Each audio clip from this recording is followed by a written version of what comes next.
बम मार दिया था सर। हैं? आपके घर पे? हाँ, मेरे कोचिंग इंस्टीट्यूट पे 8-10 ठो फेंक दिया सब। क्यों? एक्चुअली हम पढ़ाई जो क्लासेज है तो उसके हम बहुत कम फी लेते हैं, नॉमिनल। अभी भी कोई लड़का क्लास करना चाहता है, पूरा सब्जेक्ट 200 में कर लेता है, फीस ही हो पूरे सिलेबस की 200 रुपए? हाँ, तो बाकियों को थोड़ा सा प्रॉब्लम आने लगा।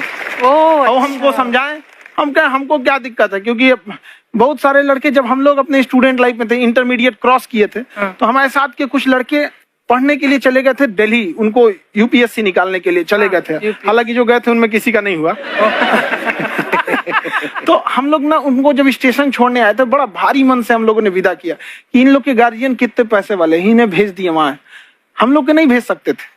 तो ऐसे लाखों स्टूडेंट है जिनके गार्जियन नहीं भेज सकते। इनका मतलब गरीब होना कोई अपराध नहीं है, उसे कोई पढ़ाई से नहीं रोक सकता। बिल्कुल।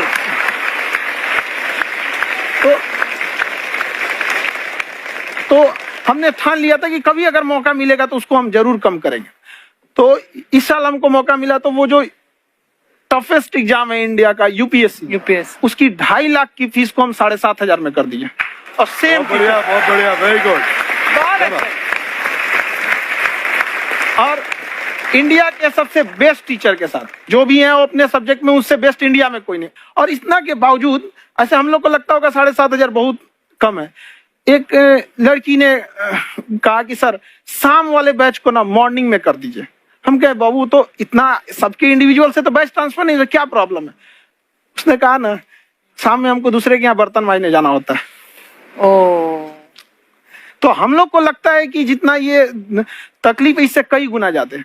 और कई बार तो ऐसा लगता है कि वो भी ना ले।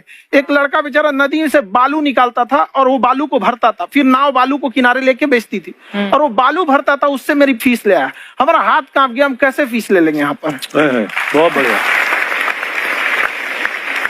उसी दिन हमने ये प्रण लिया था कि भारत का कोई भी बच्चा, उसके सफलता में पैसा उसकी बाधा नहीं बनेगी, चाहे उसको जितना भी पढ़ना रहे। आपका क्या बात। और अर्चना जी, मैं इनके बारे में एक बात, खान सर आपके बारे में मैं एक बात कहना चाहता हूँ। इनका जो स्टार्टअप है ये बूटस्ट्रैप्ड है। अच्छा। मैं साधारण भाषा में बता देता हूँ, ये सेल्फ फंडेड है। इन्होंने अभी तक किसी और से पैसा नहीं लिया है, ये इन्वेस्टर के पैसे से नहीं, इन्होंने खुद इसको बिल्ड किया है। और बल्कि इतना स्ट्रॉन्ग स्टार्टअप है ये कि मैं कहूंगा कि अगर इन्वेस्टर्स को इन्वेस्ट करना हो तो मैं इंडोर्स करता हूँ ऐसे स्टार्टअप्स को। यही सब चीजों को देखते हुए कई लोगों ने धमकी भी दिया था वहां पर। अच्छा। और उसके बाद बम चला दिए, और 7-8 बम चला दिए, और कुछ ब्लास्ट हुआ। एक बेचारा नया लड़का आया था एडमिशन लेने के लिए, उसकी स्कूटी उड़ा दिया। वो आया था, कहा कि सर हम तो पढ़ने आए थे, हमारा स्कूटी उड़ गया। तो हमारी ऑफिस उड़ा दिए सब। एक तो पास में आके गिरा और नहीं फटा वो।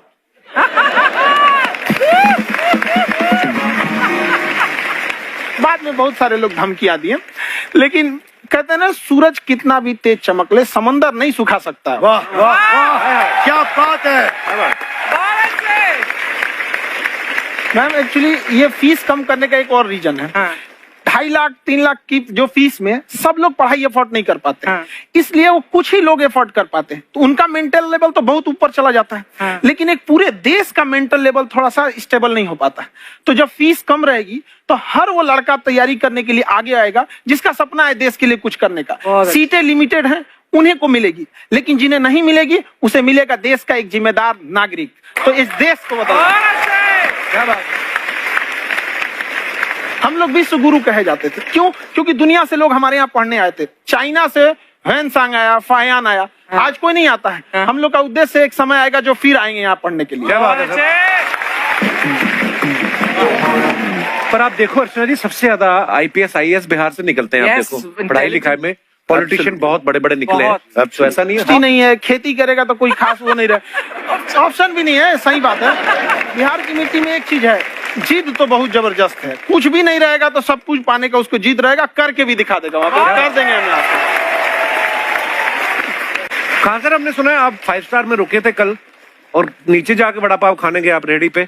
एक्चुअली क्या है ना कि वहां जो चीजें सीखने को मिलती है ना, खाली पेट और खाली जेब इंसान को जो सिखाते हैं वो किसी यूनिवर्सिटी कॉलेज में नहीं सिखाया जाता। और गरीबी बड़ा बेशरम चीज होती है। तो कहते हैं कि मौत भी तू जल्दी आया कर गरीब के घर में, कफन का पैसा भी खर्च होता है दवाइयां खरीदते खरीदते। हाय हाय हाय, क्या बात है। और खान सर की खासियत ये है कि जिसको तो पढ़ना है, जिसको एजुकेशन चाहिए, वो तो इनका वीडियो देखते हैं, लेकिन वैसे भी कई लोग, जैसे अर्चना जी बात करी थी, कहती मैंने जब देखना शुरू किया तो मैंने बैक टू बैक इतने सारे वीडियोस देखे, क्योंकि आपका जो तरीका जो बोलने में, एक तो इनकी जो टोन है पढ़ाने में, और साथ साथ में जो ह्यूमर आता रहता है, तो उसकी वजह से और भी इंटरेस्टिंग हो जाते हैं आपके वीडियो। शुरुआत में हम लोग जब स्टूडेंट लाइफ में थे, या हम कई स्टूडेंट को भी देखते हैं, वो बेचारे जब थक जाते हैं तो आपका शो देखने लगते हैं। तो शुरू में हमको लगता था जब कि अरे यार हमारी पढ़ाई उसके लिए है, लेकिन पढ़ाई में थक जाता है, शो देख के नहीं थक जाता। तो हमने सोचा दोनों को मिक्स कर देते हैं। तो हमने उसको, और आज आपको पता नहीं हमने भी यही किया है। मिक्स करने। हमारे एजुकेशन सिस्टम में दो कमी है, एक एजुकेशन की, दूसरा सिस्टम की।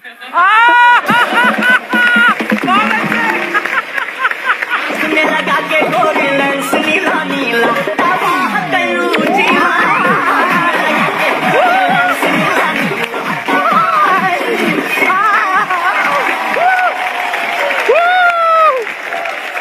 हाय, वाह, नमस्ते गुरुजी, नमस्ते विवेक जी, नमस्ते खान सर। अच्छा लग रहा है, वाह, आप लोगों से मिलकर ना अब हम मर सकते हैं।